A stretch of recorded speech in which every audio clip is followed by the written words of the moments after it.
जय गुरु जी संगत जी। गुरु जी के श्री चरणों में कोटि कोटि प्रणाम। संगत जी, मेरा आज का शुक्राना सत्संग है कि गुरु जी ने मुझे ये सत्संग 2 बार सुनवाया है एंड आज ये सत्संग रिपीट हुआ है एंड तब मुझे लगा कि मुझे शेयर करना चाहिए और इसका एक बेनिफिट भी मेरे को बहुत हुआ है, तो मुझे लगा कि मेरे को संगत जी के साथ भी शेयर करना चाहिए। तो क्या हुआ कि गुरुजी एक बार जो सत्संग आया था वो ये था कि ओल्ड संगत आंटी जी बताते हैं, आंटी जी और अंकल जी दो दो बार आए थे। तो बताते हैं कि एक तो पपाया है, गुरुजी ने बताया है कि ये खाना चाहिए, मतलब खाने के बारे में जो बोला था। और खाना ज़्यादा नहीं खाना चाहिए, मतलब लिमिटेड खाना चाहिए। और मतलब जितना आपकी भूख है उससे एक तिहाई, मतलब सॉरी तिहाई मतलब थ्री फोर्थ आप खाइए, है ना? तीन थ्री पार्ट्स, मतलब ये ऐसा है कि जैसे 2 चपाती खा लो, है ना? इससे ज़्यादा नहीं।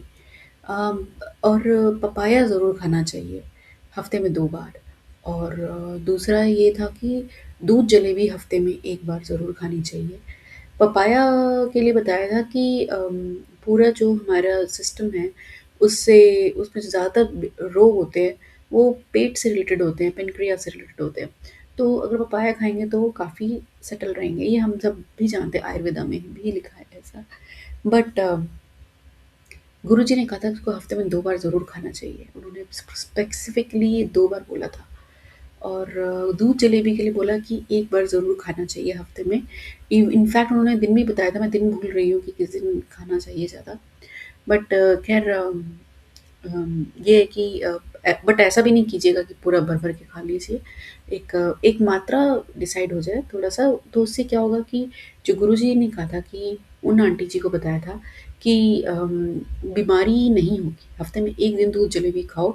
और आंटी जी ने बताया कि लगभग क्वांटिटी उतनी रखिए कि जितनी चाय मिलती है ना लंगर में, लंगर कह रही हूँ मैं, सॉरी, आश्रम में जब सत्संग में हम जाते हैं तो चाय प्रसाद मिलता है ना, छोटा-सा ग्लासी में, तो लगभग उतना। घरों में जो सत्संग होता है उनका तो मुझे पता नहीं, क्योंकि सबका डिफरेंट डिफरेंट क्वांटिटीज़ रहता है। मगर जो वहाँ का है, मुझे जो समझ में आया कि तो वही होगा। उन्होंने बोला कि उन्होंने यही एग्ज़ाम्पल दिया था कि जो हमें मिलती है चाय प्रसाद उतना लेना चाहिए। तो इससे जो मैं पपाया तो फ़ॉलो करी थी, जलेबी भी मैंने कुछ समय किया, बट फिर भूल जाते हैं, दुनियादारी में। बट मुझे 2 दिन से जलेबी की खाने की इच्छा हो रही थी और ये सत्संग मेरे को आज अभी सुनाया।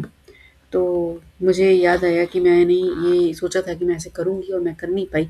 तो ये गुरुजी महाराज की कृपा है कि वो इस तरीके से याद दिलाते हैं कि आप where you are missing, you where you are not following the things, तो बड़े प्रेम से याद दिलाते हैं। तो संगत जी, ये आप भी करके देखिए। और पपाया से मुझे बहुत आराम है। मतलब स्ट्रिक्टली तो नहीं कहूँगी, कभी मार्केट में लाती हूँ, कभी नहीं लाती हूँ, बट कोशिश रहती है कि मैं खाऊँ। और हफ्ते में 1 बार तो मतलब 1 पपाया लाती हूँ और उसको 2 दिन में कम फिनिश करने की कोशिश करती हूँ। तो और उससे फ़ायदा ये हुआ है कि जो मुझे ब्लोटिंग बहुत ज़्यादा होती थी, अब ऑलमोस्ट नेग्लिजिबल हो गई है। गैस्ट्रिक इश्यूज़ बहुत होते थे मेरे साथ। इस लेवल तक का था मेरे को एसिडिटी का प्रॉब्लम कि मैं चिप्स-विप्स खाती थी तो मेरा पेट एकदम से दर्द हो जाता था। और अचार वगैरह जो होते हैं ना, जो ये even oily and spicy things अगर मिक्स खा लिया, इवन पराठा भी खा लिया तो पेट दर्द हो जाता था।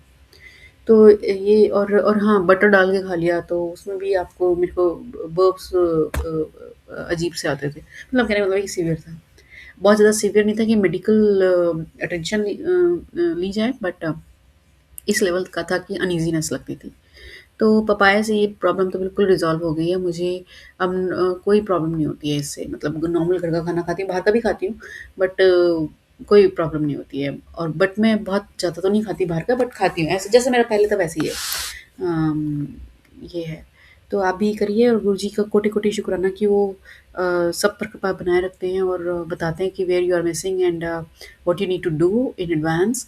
और जैसे जलेबी वाला था वो मैंने शुरू किया कुछ, आई थिंक 1-2 बार किया होगा और फिर मैं भूल गई। और फिर भूल ही गई और फिर मेरे को क्रेविंग हो रही थी 2 दिन पहले। तो अब आज जो सत्संग आया तो उससे मुझे याद आई कि अरे हाँ, मैं तो ऐसे ही मैंने बोला था, सोचा था और मैं कर नहीं पाई। तो मालिक का कृपा है कि वो सब याद दिलाते हैं। और बस ऐसी कृपा सब पर बनाए रखें गुरुजी महाराज। जय गुरुजी, शुक्राना गुरुजी। अपने चरणों से जुड़े रखिएगा, सब पर अपनी कृपा बनाए रखिए। जय गुरुजी।